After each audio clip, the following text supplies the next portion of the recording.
Dans cet exercice, un CCP mineur de 2016, on s'intéresse à l'intégrale de 0 à 1 de racine de 1 moins x4 dx.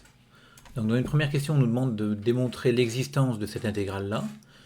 Donc il y a a priori deux manières de faire les choses, mais quoi qu'il en soit, ces deux manières-là utilisent la continuité de cette fonction-là sur intervalle 0 à 1 ouvert, ce qui me dit que le problème étant 1. La première méthode, ça consiste, alors c'est celle que j'ai mise en remarque, consiste à remarquer que en 1, cette fonction, donc 1 sur racine de 1 moins x4, en factorisant à l'intérieur de la racine sous la forme 1 moins x fois racine fois 1 plus x2 plus x3, on obtient que c'est équivalent en 1 moins à 1 sur racine de 4 fois 1 moins x. Alors pourquoi?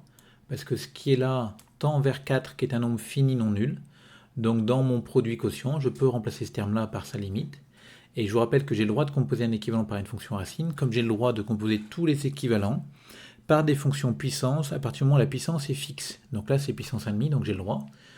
Donc c'est équivalent à 1 sur racine de 4 fois 1 moins x, ou encore à 1 sur 2 fois 1 moins x puissance 1,5. Et cette fonction qui a x aussi 1 sur 2 fois 1 moins x puissance 1,5, elle est intégrable sur 0,1, c'est du Riemann en 1, et le 1,5, la puissance est strictement plus petite que 1. Donc par comparaison, ma fonction de départ est intégrable sur 0,1, ce qui assure en particulier la convergence de l'intégrale. Alors si on ne veut pas utiliser ce critère-là, le critère de Riemann en 1, et qu'on considère que c'est des choses qu'on ne veut pas utiliser, je suis dans ce cas-là obligé de me ramener en 0. Donc mon problème était en 1, donc je vais changer de variable, je vais poser x égale à moins t, ce qui aura le bon goût de me ramener mon problème de convergence en 0. Alors j'ai le droit de faire ce changement de variable parce qu'il est affine. En fait, du coup, il est C1 bijectif strictement décroissant de 0,1 sur 0,1. Et du coup, je vais obtenir que mes deux intégrales, l'intégrale de départ et l'intégrale post-changement de variable, c'est-à-dire cette intégrale-ci, sont de même nature. Et je vais pouvoir faire l'équivalent maintenant en 0 de cette fonction. Donc elle est toujours continue positive. En 0, c'est équivalent à 1 sur 2t puissance 1,5.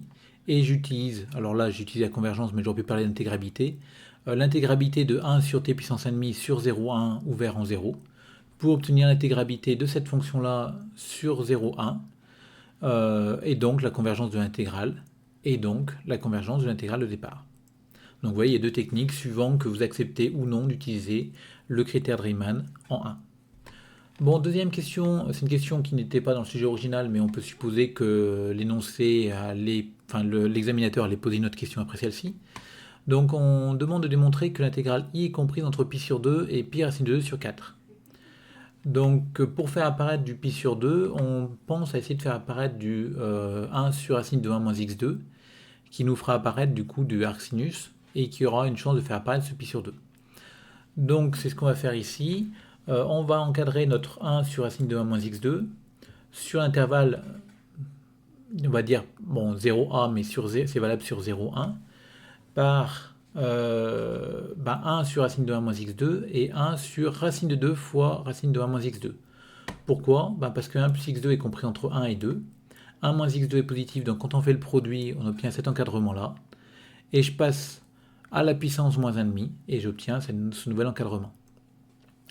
Alors j'ai posé ici un a pour me placer sur 0,1 afin de pouvoir appliquer la positivité de l'intégrale avec des intégrales qui sont classiques, parce qu'ici j'ai pas de problème de convergence en 0, toutes mes fonctions sont continues sur 0a.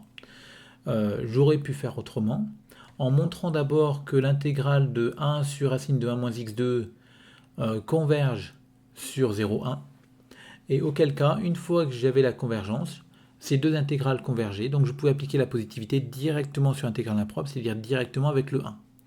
Bon, vous allez voir, ça ne change pas grand-chose, donc je l'ai fait avec le a, donc j'obtiens mon encadrement en a. Cette intégrale-là, je l'ai majorée par intégrale de 0 à 1 qui converge et qui vaut donc arc sinus x, donc ça tend vers arc sinus de 1 moins arc sinus de 0, c'est-à-dire pi sur 2. Et du coup, quand je vais passer à la limite dans mon inégalité, donc là il faut voir un a ici, là c'est un a. Quand je vais passer à la limite dans mon inégalité, je vais obtenir que mon intégrale qui est au milieu qui converge, donc la convergence me dit que cette intégrale de 0 à 1, c'est la limite quand a tend vers 1 de ça, va être comprise entre 1 sur racine de 2 fois pi sur 2, Donc le racine de 2, je multiplie par racine de 2 en haut et en bas, j'obtiens ça. Et pi sur 2. Et donc j'obtiens bien l'encadrement souhaité.